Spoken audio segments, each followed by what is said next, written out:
সকলকে নিয়ে নির্বাচন না করলে ভালো নির্বাচন হবে না। এটা বললেই আমি দেশদ্রোহী, এসব বলা কোনো অর্থ নেই। এগুলো কথা আমরা সবসময় বলেছি, আগেও বলেছি।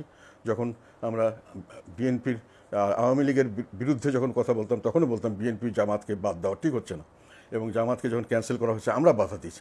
এগুলো দেশের জন্য মঙ্গল বয়ে আনে নাই, এখনও আমরা সেটাই দেখছি। এবং ভবিষ্যতে তারা যে প্রোগ্রাম করছে, শেখ হাসিনা তো তবু ওনার কোনো সেরকম ধরনের বড় কোনো আদর্শ নিয়ে করেননি। এটা একটা রাজনৈতিক হিসাবে করেছেন, যতটুকু সাকসেস করা দরকার যেভাবে করা দরকার। কিন্তু একটা আদর্শভিত্তিক দল যদি এই ধরনের একেবারে ডেসপারেটলি আসে, তখন কিন্তু দেশের জন্য এটা বড় ধরনের একটা চ্যালেঞ্জ হয়ে দাঁড়ায় to survive as a normal country. এবং নর্মাল কান্ট্রি না হলে আমাদের দেশের যে অবস্থা হবে, যদি ফেইল্ড স্টেটের মতো হয়ে যায়, লক্ষ লক্ষ লোক হয়তো দেখা যাবে দুর্ভিক্ষতে মারা যাবে, হয়তো গৃহযুদ্ধ হবে, এবং দেশের যদি এমন একটা পরিস্থিতি হবে যে যেগুলো দেশ আমরা দেখে এখন আমরা টেলিভিশনে দেখে আমরা আতঙ্কিত হই, আমাদের দেশ সেদিকে চলে যেতে পারে আমি আশঙ্কা করছি।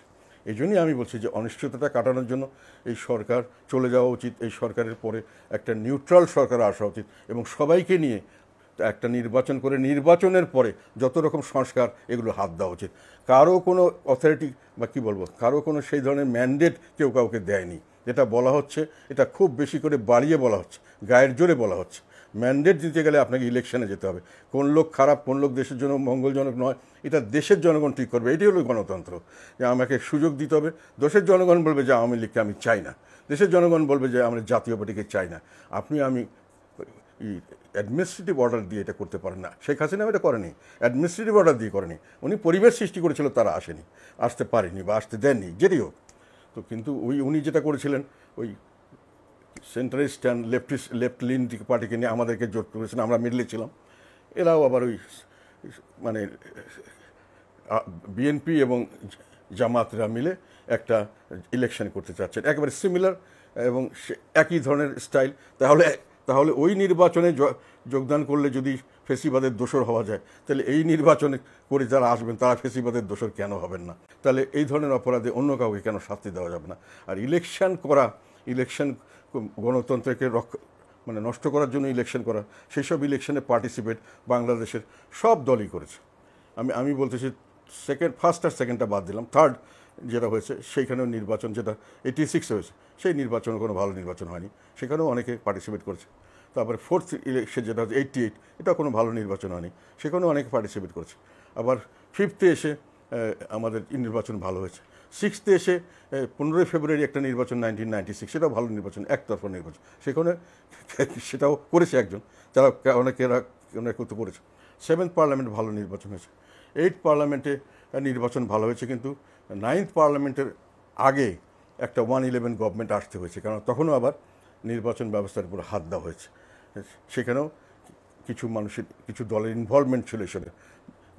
নাইন্থ পার্লামেন্ট ভালো হয়েছে, 10th, 11th, 12th ভালো হয়নি। সেটা আমরা সবাই বলি। তবে সেই কারণে যদি বাদ দিতে হয়, নির্বাচন গণতন্ত্রের বিপক্ষে, জনগণের বিপক্ষে নিয়ে নির্বাচন করা বা নির্বাচন পার্টিসিপেট করা বা নির্বাচন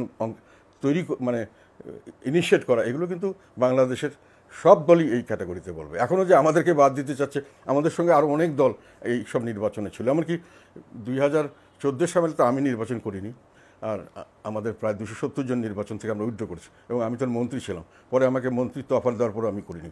যে আমরা এমপি তো আমাকে বলেছিল দাঁড়াতে হবে না, কিছু করতে হবে না, এমনি আমার উইথড্র লেটার অ্যাকসেপ্ট করা হয়নি, আমি সেটাও করিনি। যে আমরা কিন্তু নির্বাচন এমপি হওয়ার জন্য বা মন্ত্রী হওয়ার জন্য রাজনীতি করিনি, আমরা দেশের জন্য রাজনীতি করেছি।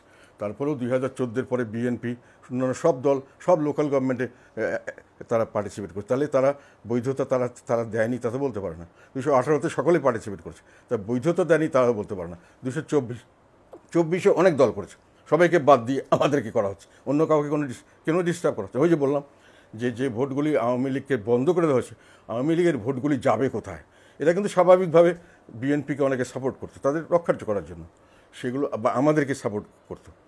তো আমাদের সাপোর্ট করলে আর বিএনপিকে সাপোর্ট করলে, যারা বিএনপির প্রতিপক্ষ বা আমাদেরকে যারা মনে করে যে আমরা তাদের সঙ্গে থাকবো না বা থাকতে চাইবো না, তাদেরকে বাদ দেওয়া, এই একটা পলিসিতে দেশ চলছে। একেবারে ওপেনভাবে কতগুলো জিনিস করা হচ্ছে যেটাকে কোনো এথিক্সের মধ্যে পড়ে না, কোনো নীতির মধ্যে পড়ে না। কিছুটা গায়ের জোরে, কিছুটা বিভিন্ন প্রপাগান্ডা করে বিভিন্ন ইউটিউবারদের কথাবার্তা বলে এই ধরনের আমাদেরকে ষড়যন্ত্র করছি। আমরা কারফিউ দিতে চেয়েছি, আমি কার সাথে কথা বলে যে কী করতে চেয়েছি, সরকার পতনের আন্দোলন করতে চেয়েছি, এই সমস্ত প্রপাগান্ডা কন্টিনিউয়াসলি করা হচ্ছে। তো যাই হোক, আমরা আমরা চাই যে অনিশ্চয়তা থেকে দেশ রক্ষা পাক, এবং এটা রক্ষা পাওয়ার একমাত্র উপায় হলো বর্তমান সরকার যেহেতু নির্বাচন করে আরেকটা ভালো একটা সরকার গঠন করে চলে যেতে পারছেন না, স্বাভাবিকভাবে ওনারা কোনো ভালো নির্বাচন করছেন না, অতীতে সামনেও করতে পারবেন না, কারণ ওনাদের সে অ্যাটিচিউডই আমি দেখছি না।